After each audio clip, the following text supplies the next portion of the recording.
আসসালামু আলাইকুম, সবাই কেমন আছেন? নতুন একটু রেসিপি নিয়ে চলে আসলাম। আজকে এইখানে আমি রান্না করছি মুরগির চামড়া ভুনা।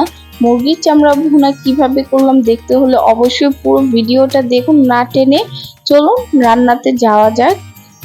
এখানে আমি মুরগির চামড়াগুলোকে ভালো মতো বেছে গরম পানি দিয়ে ধুয়ে নিয়েছি।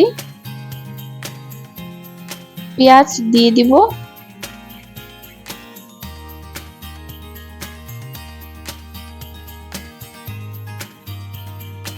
পেঁয়াজটা একটু লাল লাল হয়ে আসলে এখানে আমি আদা রসুন বাটা দিয়ে দিব, হলুদ গুঁড়ো, মরিচ গুঁড়ো দিয়ে আমি ভালো মতো একটু কষাই নেব। এখানে আমি ৫-৬টা কাঁচামরিচ দিয়ে দিব,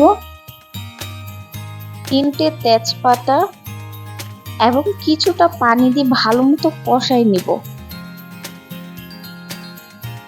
এইখানে আমি অনেক সময় নিয়ে মশলাগুলোকে ভালো মতো কষাই নিয়েছি।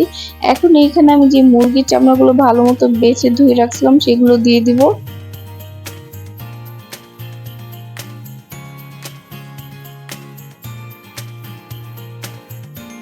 এখানে আমি মুরগির চামড়াগুলোকে ভালো মতো কষাই নিব। এখানে আমি মুরগির চামড়াগুলো ভালো মতো কষানোর জন্য একটু পানি দিয়ে দিব।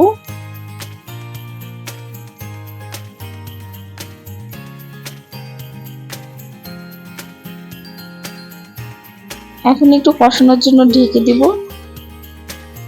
কিছুক্ষণ পর আবার একটু ভালো মতো নেড়ে চেড়ে এইখানে আমি জিরা গুঁড়ো, গরম মশলা গুঁড়ো দিয়ে দিব।